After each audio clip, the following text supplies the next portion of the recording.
வாங்க அபூர்வாஸ் விருந்துக்கு இன்றைக்கி நம்ம நல்லா சுவையான ஹோட்டல் ஸ்டைல் ரவா கிச்சடி, அது கூடவே அதுக்கு பொருத்தமாக வெள்ளை சட்னி, இது ரெண்டும் தான் நம்ம இன்றைக்கி எப்படி பண்ணுறதுன்னு பார்க்க போகிறோம். டேஸ்ட் ரொம்பவே அருமையாக இருக்கும், செய்கிறதுமே சிம்பிளாக இருக்கும். வாங்க இப்போ எப்படி பண்ணலான்னு பார்க்கலாம். ஒரு மிக்ஸி கப் வச்சுட்டு அதில் 1 கப் அளவுக்கு ஃப்ரெஷ்ஷான தேங்காய் எடுத்துருக்கேன். நல்லா ஃப்ரெஷ்ஷாக எடுத்தவங்க டேஸ்ட் அப்போ தான் நல்லாயிருக்கும்.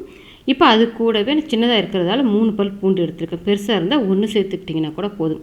அது கூடவே நான் காரத்துக்கு 3 பச்சை மிளகாய் சேர்த்துட்டு ஒரு சின்ன கோலி குண்டு சைஸுக்குமே குறைவாக புளி சேர்த்துக்கோங்க. அது கூடவே ஒரு கொத்து கருவேப்பிலையை சேர்த்துட்டு இந்த சட்னிக்கு தேவையான அளவுக்கு உப்பு சேர்த்துக்கோங்க.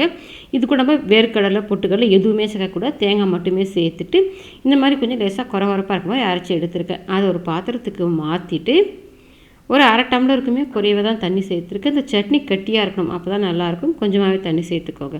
நம்ம வழக்கமாக சட்னி தாளிக்கிற மாதிரி தான் கடுகு, உளுத்தம் பருப்பு, கருவேப்பிலை, ஒரே ஒரு வரமிளகாய் கிள்ளி போட்டுட்டு கொஞ்சமாக பெருங்காயத்தூள் சேர்த்துக்கோங்க. வாசனை நல்லாயிருக்கும். தாளிப்பை சேர்த்துட்டு கலந்து விட்டுருங்க. நமக்கு நல்லா சுவையான ஹோட்டல் வெள்ளை சட்னி ரெடியாக ஆகிடுச்சு. பார்த்திங்கன்னா இண்டலத்தில் சப்பாத்தி உருட்டுற மனை, இடி உரல், தோசைக்கல், பொடி உள்ளது பொடி இல்லாதது எல்லாமே நம்ம சேல் பண்ணிகிட்டு இருந்தோம். இப்போ பார்த்திங்கன்னா அது கூடவே நம்ம ட்ரை ப்ளையில் ஸ்டெயின்லெஸ் ஸ்டீல் ட்ரை ப்ளை கடாயுமே நம்ம சேலுக்கு எடுத்துகிட்டு வந்திருக்கோம். இதுவுமே கொண்டு வந்திருக்கோம். இதை பார்த்திங்கன்னா நல்லா ஆன்லைனில் விட நம்ம கம்மி விலையில் தான் கொடுக்குறோம். நல்ல குவாலிட்டியான இருக்கும், அதே சமயத்தில் நல்லா ஹெவி வெயிட்டாகவும் இருக்கும். நீங்கள் இதை அடி பிடிக்காது. நீங்கள் இது கேஸ் அடுப்புலையும் சமைக்கலாம். சாண்ட்விச் பாட்டம் இருக்கிறதால நீங்கள் இதை இண்டக்ஷன் அடுப்புலையுமே வச்சு நீங்கள் சமைக்கலாம்.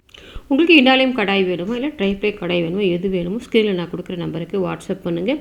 டீட்டெயில் சென்ட் பண்ணுறேன். வேணுன்றவங்க ஆர்டர் பண்ணிவிட்டு வாங்கிக்கலாம். இப்போ கடாயில் 1 டம்ளர் அளவுக்கு ரவை எடுத்துக்கிறேன். இது வறுத்த ரவை, வறுக்காத ரவை எதுவாக இருந்தாலும் சேர்த்துட்டு லைட்டாக வாசனை வர்ற வரைக்கும் வறுத்து விட்டுக்கோங்க. கலர் மாறக்கூடாது, மீடியம் ஃப்ளேமில் வச்சுட்டு வறுத்து விட்டுருங்க. இப்போ ரவா பார்த்திங்கன்னா வறுபட்டு வந்துருச்சு. இதை ஒரு பிளேட்டுக்கு மாற்றி எடுத்து வச்சுக்கோங்க. இப்போ மறுபடியும் அதே கடாய் வச்சுட்டு 2 டேபிள் ஸ்பூன் அளவுக்கு எண்ணெய் சேர்த்துக்கிறேன். அது கூடவே 1 டேபிள் ஸ்பூன் நெய் சேர்த்துக்கிறேன். நெய் வாசனை பிடிக்காதவங்க முழுக்க எண்ணெயிலே பண்ணிக்கலாம். நெய் சேர்க்கும் போது டேஸ்ட் நல்லாயிருக்கும். இப்போ இதில் தாளிக்கிறதுக்கு 2 துண்டு பட்டை, 1 நட்சத்திர சோம்பு, அது கூடவே 4 கிராம்பு, 2 பிரியாணி இலை சேர்த்துக்கோங்க. நம்ம கிச்சடி பண்ணும்போது இந்த மசாலா சேர்த்து செய்யும்போது தான் டேஸ்ட் நல்லாயிருக்கும். நீங்கள் கடுகு, கடலைப்பருப்பெல்லாம் சேர்க்கணும்னு அவசியம் இல்லை. விருப்பப்பட்டிங்கன்னா முந்திரி கூட நீங்கள் கட் பண்ணிவிட்டு முந்திரி மட்டும் சேர்த்துக்கலாம். இது கூடவே 3 பச்சை மிளகா, ஒரு சின்ன துண்டு இஞ்சி, ஒரு கொத்து கருவேப்பிலை சேர்த்துட்டு நல்லா பொரிய விட்டுருங்க. இப்போ இதெல்லாம் நல்லா பொரிஞ்சு வந்த பிறகு இதில் மீடியம் சைஸில் ஒரு வெங்காயம் மெல்லுசாக கட் பண்ணியிருக்கேன். அதை சேர்த்துட்டு அது கூடவே ஒரு 10 பல் சின்னதாக இருக்கும் எடுத்துருக்கேன். பெருசாக இருந்தால் ஒரு 4-5 சேர்த்துக்கிட்டிங்கன்னா கூட போதும். இப்போ அதை சேர்த்துட்டு வெங்காயத்தை கண்ணாடி பதத்துக்கு வதக்கி விட்டுக்கோங்க. இப்போ வெங்காயம் பார்த்தீங்கன்னா கண்ணாடி பதத்துக்கு வதங்கி வந்துடுச்சு. இப்போ இது கூடவே நான் பார்த்தீங்கன்னா 4 வகையான காய்கறிகள் வெட்டி வச்சுருக்கேன். ஃப்ரெஷ் பச்சை பட்டாணி இப்போ சீசன்றதுனால எடுத்திருக்கேன். ஒரு உருளைக்கிழங்கு, ஒரு கேரட், ஒரு 10 பீன்ஸு எல்லாமே கட் பண்ணிவிட்டு வச்சுருக்கேன். நான் அந்த 4 காய்கறிகள் மட்டும் சேர்த்துக்கிறேன்.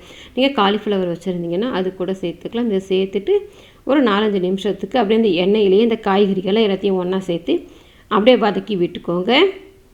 இப்போ பார்த்தா காய்கறிகள் ஒரு 4-5 நிமிஷத்துக்கு வதக்கி விட்டாச்சு. நம்ம இந்த டம்ளரால் தான் 1 டம்ளர் அளவுக்கு ரவை எடுத்திருந்தோம். அதுக்கு அதே டம்ளரால் 2 டம்ளர் அளவுக்கு தண்ணி சேர்த்துக்கிறேன். இப்போ தண்ணி சேர்த்துட்டு இந்த கிச்சடிக்கு தேவையான அளவுக்கு உப்பு சேர்த்துக்கோங்க. இப்போ உப்பு சேர்த்துட்டு அது கூடவே ஒரு 1/2 ஸ்பூன் அளவுக்கு மஞ்சள்தூள் சேர்த்துட்டு கலந்து விட்டுக்கோங்க. கலந்து விட்டுட்டு மூடி போட்டுட்டு ஒரு 7-8 நிமிஷத்துக்கு அப்படியே விட்டிங்கன்னா போதும். நல்லா கொதித்து இந்த காய்கறிகள் வெந்து வந்துடும். எல்லாமே சீக்கிரமாக வேகக்கூடிய காய்கறிகள் தான் நம்ம வதக்கியும் விட்டுருக்கோம்.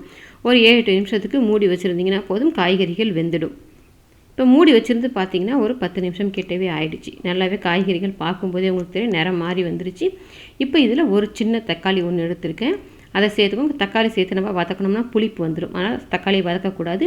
இப்போ இதில் 1/2 டம்ளர் அளவுக்கு பால் சேர்த்துக்கோங்க. பால் சேர்த்து செய்யும்போது தான் டேஸ்ட் நல்லாயிருக்கும். நம்ம பால் முன்னாடியே சேர்த்துட்டோம்னா நம்ம உப்பு காரம் சேர்த்துட்டால் திரிஞ்சு போய்டும். மாதிரி கொதி வந்த பிறகு பாலை சேர்த்துட்டு கலந்து விட்டுட்டு உடனே நம்ம ரவை சேர்த்துக்கணும். பால் வேண்டான்னா நீங்கள் 2 டம்ளர் தண்ணியே சேர்த்துக்கலாம். இப்போ நான் 2 டம்ளர் பால், 1/2 டம்ளர் தண்ணி சேர்த்துக்கேன். இந்த மாதிரி கொதி வந்து கலந்து விட்ட பிறகு நம்ம வறுத்து வச்சுருந்த ரவையை சேர்த்து எல்லாத்தையும் ஒன்றா சேர்த்து மிக்ஸ் பண்ணி விட்டுக்கோங்க. மிக்ஸ் பண்ணி விட்டுட்டு அடுப்பை சிம்மில் வச்சு மூடி வச்சுருங்க ஒரு 7-8 நிமிஷத்துக்கு. இப்போ பார்த்தீங்கன்னா ஒரு 8 நிமிஷம் கிட்ட ஆகுது. கரெக்டாக அந்த ரவையெல்லாம் பாருங்கள் தண்ணியெல்லாம் வற்றி வெந்து வந்துருச்சு. இப்போ அப்படியே எடுத்து நல்லா கலந்து விடுங்க. இப்போ பார்த்தீங்கன்னா உங்களுக்கு பார்க்குறதுக்கு ரவை வெந்த மாதிரி தான் இருக்கும். ஆனால் உள்ளுக்குள்ளேலாம் முழுசாக வெந்து இருக்காது. இது மாதிரி ஒரு கலந்து விட்டுட்டு மறுபடியும் மூடி போட்டு சிம்லேயே வச்சு இன்னும் ஒரு 10 நிமிஷம் எடுத்து விடுங்க. அப்படியே நடுவில் 2 டைம் எடுத்து கலந்து விடுங்க. அப்படியே வச்சுட்டிங்கன்னா அடி பிடிச்சிருப்பா. பார்த்தீங்கன்னா கரெக்டாக ஒரு 10 நிமிஷம் 2 டைம் எடுத்து கலந்து விட்டுருந்தேன். இப்போ நமக்கு ரவை நல்லாவே வெந்து வந்துருச்சு. இப்போ இதில் கடைசியாக நீங்கள் 1 ஸ்பூன் அளவுக்கு நெய் சேர்த்துக்கோங்க. நெய் வாசனை பிடிக்காதவங்க விட்டுடலாம், இல்லை எண்ணெய் சேர்த்துக்கிறதுனாலும் சேர்த்துக்கலாம். நெய் சேர்க்கும்போது நல்லா வாசனையாக இருக்கும். கடைசியில் சேர்க்கும்போது கொஞ்சமாக பொடி நறுக்குனா மல்லி இலையை சேர்த்து கலந்து விட்டுட்டு அடுப்பை ஆஃப் பண்ணிவிடுங்க. நமக்கு நல்ல சுவையான hotel style rava khichdi ready ஆகிடுச்சு. நீங்கள் டக்குன்னு எப்போவுமே ஒரே மாதிரி உப்புமா செய்யாமல் இது மாதிரி பண்ணி கொடுத்து பாருங்கள். எல்லாருமே விருப்பமாக சாப்பிடுவாங்க. நீங்களும் உங்கள் வீட்டில் ட்ரை பண்ணி பாருங்கள். ட்ரை பண்ணி பார்த்துட்டு எப்படி வந்ததுன்றதை கமெண்ட் செக்ஷனில் சொல்லுங்கள்.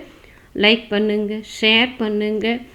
அபூர்வாஸ் விருந்துக்கு சப்ஸ்கிரைப் பண்ணுங்கள். கூடவே பெல் பட்டனை கிளிக் பண்ணுங்கள். அப்போ தான் என்னோடய அப்லோட்ஸ்லாம் உங்களுக்கு உடனடியாக கிடைக்கும்.